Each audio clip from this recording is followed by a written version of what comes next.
Hey yogis! So I got a request for some IT band stretches. This is one of those that's outside my realm of personal experience because usually for IT issues, most of those people are runners, and I am not a runner at all. I would run if I had to save my life, but I don't know that I would actually be able to save my life. So I can't say that I've experienced IT band issues, but I did a good amount of research on things that cause them, things to alleviate them.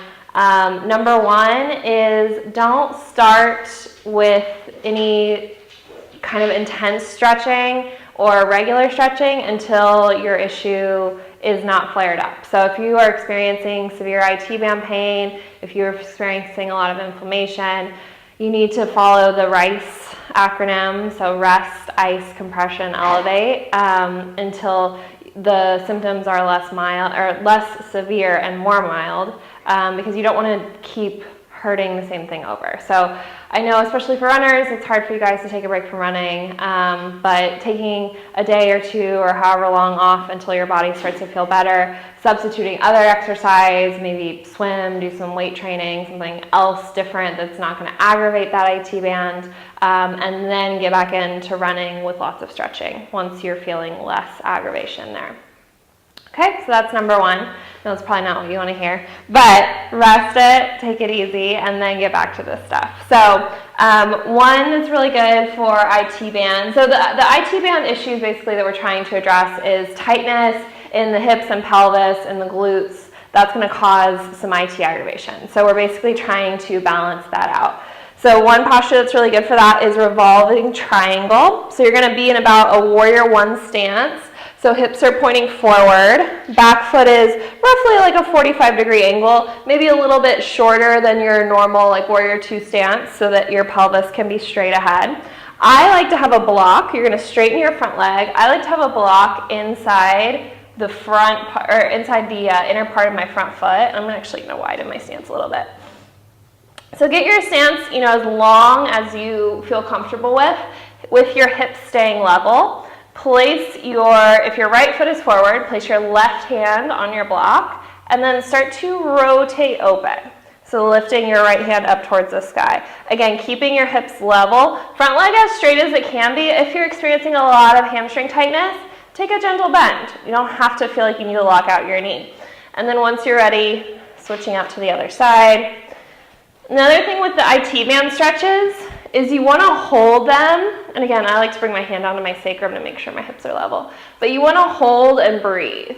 So the thing that's causing that IT tightness, that soreness, is the tightness in your muscles. So you really need to take time to let it relax and let it decompress and open in that area. So staying and holding the postures for several breaths until you can really feel that space starting to create. So that was revolving triangle. That's, I think, the only standing posture. Let me check my cheat sheet here. Yeah, that's the only standing posture that I have for recommending for IT band stretching.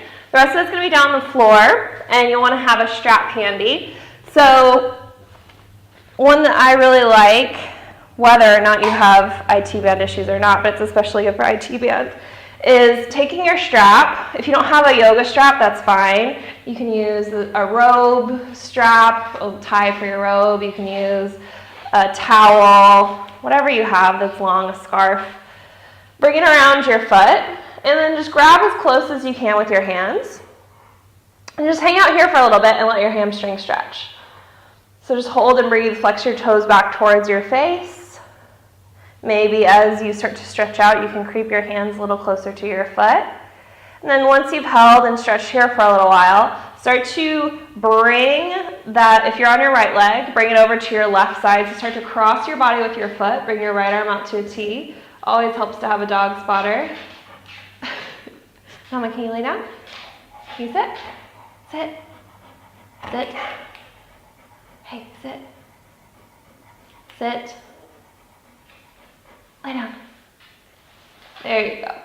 All right, so once you've stretched over to this side, so your left leg, the one that's straight out down to your mat that you're not twisting with, toes can stay up. If they start to come over to the side a little bit, that's okay, but avoid overstretching here. So then once you've held on that side for a little bit, stretched out that hip abductor, go out to the other side. I'm gonna have a nice little support here, Nama. So just getting your leg out as much as you can, letting your inner thighs, your groin stretch, and just holding and breathing. And again, staying there for, not that you need to stay there for minutes, but stay there for 5 to 10 breaths, or as long as you feel comfortable. Really let that open, and do that on both legs.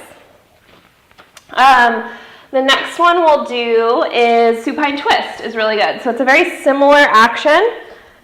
You're gonna hug your knees into your chest, keep one knee squeezed in, send the other one out long, and then cross over to the other side of your body. So it's a little bit less intense. There's not as much of the hamstring stretch aspect there. So it might be nice if you're just wanting something a little bit more restorative, just letting your body open, let gravity do the twist for you. Keep both shoulders rooted down to your mat to avoid over twisting, and let that twist come from your lower body. And then again, always make sure, come back through center, hug your knees in to neutralize, and then even out, stretch the other side. Supine pigeon is another really good option. So bringing, also called supine figure 4, bringing your right ankle on top of your left thigh. So you're creating like a number 4 almost with your legs.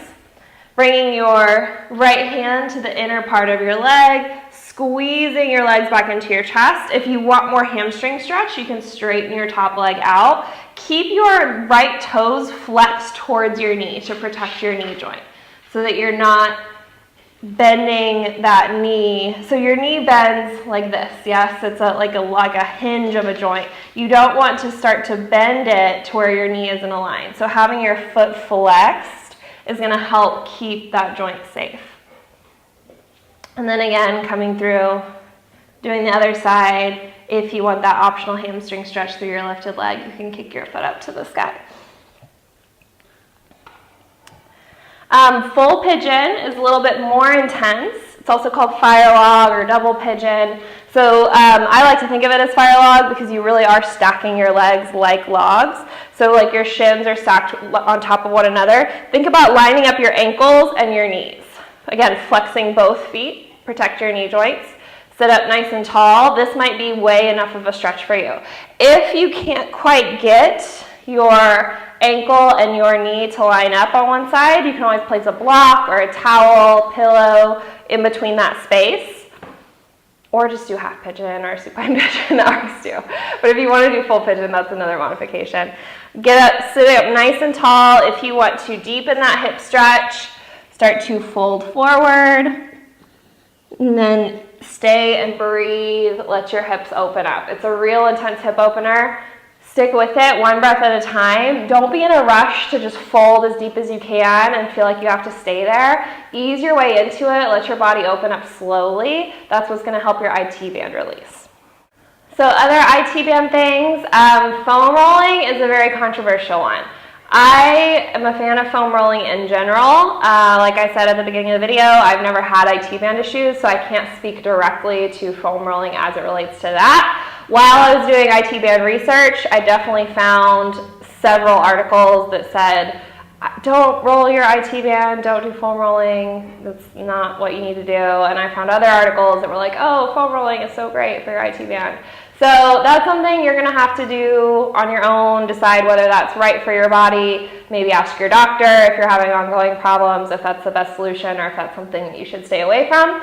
There's always going to be lots of opinions out there, so you just need to find what resonates with you and what works for you to help alleviate the pain that you're feeling.